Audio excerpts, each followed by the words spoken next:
lengin ka fang vela ilen at lang le mual zong te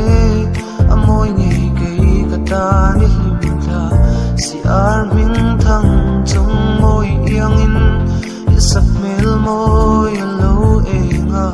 thin la yang mor ka ing reng mai man si iangin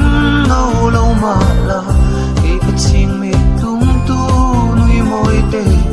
iron moi thang vel ka shiat hian lim na min ten ke ka ta lo na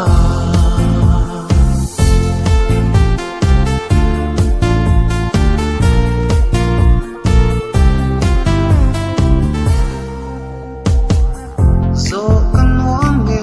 chung kwan le te ti te yan min ngai ve mo sil len har chang ni ten min ngai ve yan karin chine I don lung ru nem dam dia in izun len ngai a don ve man si iangin no lo mahla e ka ching me tum tu nui moi te iron moi thang vel ka shiat hian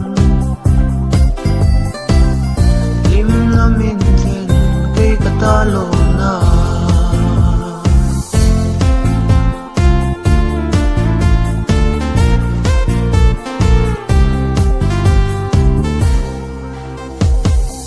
lang tin mual tin phang ma ila ang ching zau tu ka tong lo nge izun zamin min puar to sia chaleng dang bel turan ka moi lo ilim tha dei lim noya ya kum tuang chen in ka bei ta nge man si iangin no lo mahla e ka ching me tum tu nui moi te iron moi thang vel ka shiat hian lim na min ten ke ka ta lo na lim na min ten ke ka ta lo